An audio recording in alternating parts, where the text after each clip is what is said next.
Assalamualaikum warahmatullahi wabarakatuh. Perkenalkan, saya Nabila dengan NIM 240404502019 akan membahas peran bimbingan dan konseling dalam mengembangkan bakat dan minat peserta didik. Pertama-tama, apa sih bimbingan dan konseling itu? Menurut Priyanto 2004, bimbingan dan konseling adalah layanan bantuan untuk peserta didik, baik secara perorangan maupun kelompok, agar lebih mandiri dan bisa berkembang secara optimal dalam bidang pribadi, sosial, belajar maupun karir melalui berbagai jenis layanan dan kegiatan berdasarkan norma-norma yang berlaku.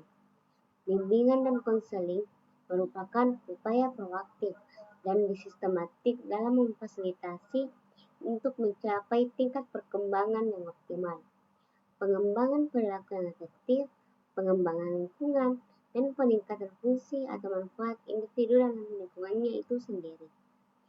Bakat dapat didefinisikan sebagai kemampuan potensi yang dimiliki seseorang secara alami untuk melakukan sesuatu aktivitas dengan baik.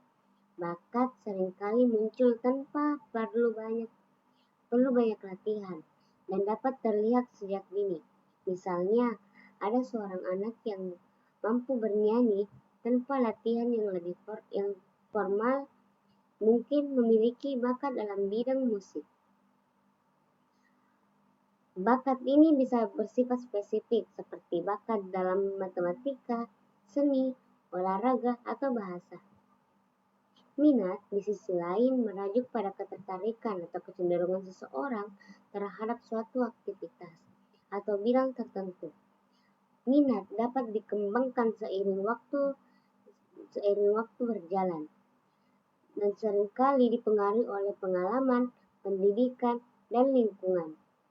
Seseorang yang memiliki minat dalam bidang tertentu cenderung lebih termotivasi untuk belajar dan berlatih dalam bidang tersebut. Menurut Healy dan Reminger 2006, minat dapat meningkatkan keterlibatan individu dalam mempengaruhi pencapaian mereka. Perbedaan utama antara bakat dan minat terletak pada sifatnya. Bakat adalah kemampuan yang lebih bersifat genetik atau alami, sedangkan minat adalah hasil dari proses pembelajaran dan pengalaman. Seseorang dapat memiliki bakat dalam suatu bidang, tetapi tidak semua orang memiliki minat. Mereka mungkin tidak akan berusaha untuk mengembangkan bakat tersebut.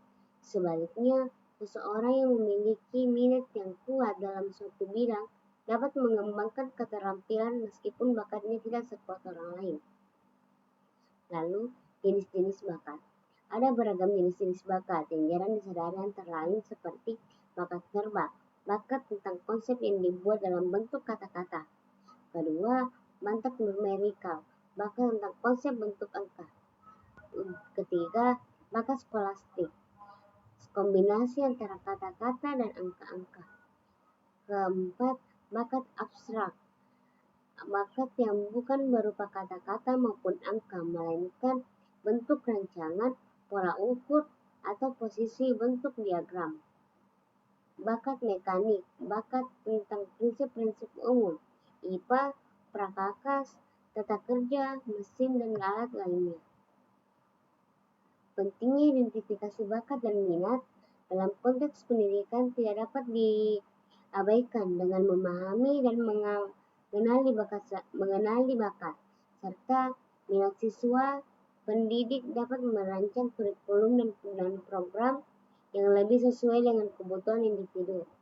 Ini memungkinkan peserta didik untuk mengeksplorasi berbagai bidang yang mereka minati, sehingga meningkatkan keterlibatan dan kepuasan mereka dalam proses pembelajaran.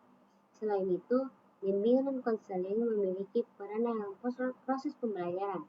Selain itu, bimbingan dan konseling memiliki peran penting dalam membantu siswa mengembangkan potensi mereka dengan memberikan dukungan diperlakukan untuk mencapai perkembangan yang optimal. Sekian dari saya. Wassalamualaikum warahmatullahi wabarakatuh.